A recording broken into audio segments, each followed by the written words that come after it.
Make sure to subscribe to this channel for more videos like this. The way she right, the way she rock her body. The way she right, the way she rock her body. The way she right, the way she rock her body. The way she right, the way she rock her body. The way she right, the way she rock her body. Diana, but what everybody in Nashville wants to know is when are we getting Derrick Henry back? What's the update? Yeah, Sam, Happy New Year to you and the guys, and Happy New Year to Titans fans, because good news, Derrick Henry back out on the practice field this past week, lightly jogging in cleats on grass. A good sign. Now, I was told no decision has really been made yet whether or not he'll be active against the Houston Texans. The hope is they can secure a playoff spot here and give him another week's of rest here, right? But really good news as Derrick Henry is coming along. Now, today, they don't have Henry. They do have A.J. Brown, who's coming off that monster game against the 49ers. And the key here is going to be protecting Ryan Tannehill. So this week, and guys, one more little note. Weather. It's going to be a factor today. The rain is supposed to start right before kickoff, and it's supposed to pretty much stay throughout the day. And if you recall, the last time here at Nissan Stadium when it was raining and the Titans were on the field, it was against the Houston Texans. They lost that game. But the bigger part of that story, they turned the ball over 5 times. So they know that today they've got to focus on taking care of the ball, Sam. John Madden simultaneously felt like he was an old friend and like he wasn't even real. Even the day I met him in the hallway at a Raider game, I awkwardly asked him for a picture, mostly because I couldn't believe what I was seeing and didn't know what else to do. He was bigger than just the Super Bowl he won, bigger than the video game, the booth, even bigger than his Hall of Fame induction. After his passing this week, Roger Goodell put it perfectly. John Madden was football, the personification of the game he loved. Kaplan, let's start with the Cowboys. Cap, what's on the line for them today? All right, Sam. So you see the Packers still in that #1 spot, 1 game ahead of the Cowboys. If the Cowboys were to win their last 2 games and the Packers lose once against either the Vikings tonight or the Lions next week, probably not likely, but possible, Cowboys would get the 1 seed. But look at these 3 teams here, all at 11-4.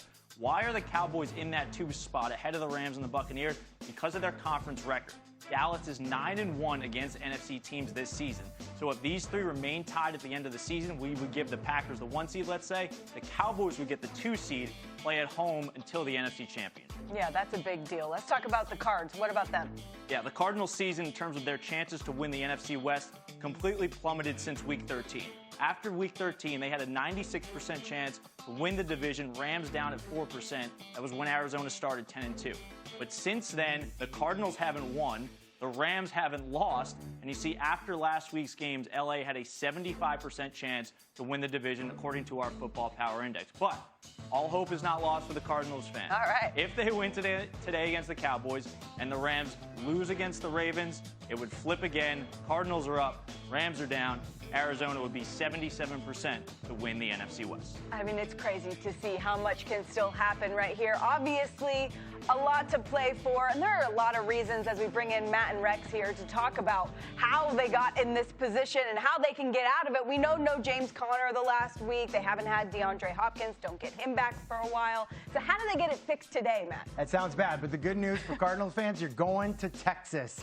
And your quarterback just put up on the screen that day they had last week. It got to be something similar to that, Sam. Yeah, I'm interested to see this Bengals offense against the Chiefs defense that's allowing the fewest points per game in the league since Week 8. For more on this healthy, at this point of the year, to not have their starting running back and their star receiver feels like a pretty big deal. So that's the thing. Can you weather the storm enough so that when those guys do come back, then you hit on all cylinders and you learn something else about your team in the process? I think the DeAndre Hopkins and the way that the defense was defending them earlier in the season when he was healthy, now they're defending them a little bit different. Now they don't have to worry about their #1 receiver today. But on a quick note, I'm anxious to see the pass rush of the Dallas Cowboys with Lawrence.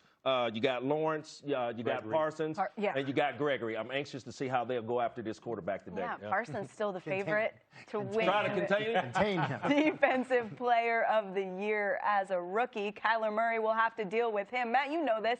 Being a young quarterback in this type of situation, it's all about comfort and confidence. 2 things Kyler Murray has plenty of in the state of Texas. Our Michelle Beisner takes us back to where it all began for the future phenom.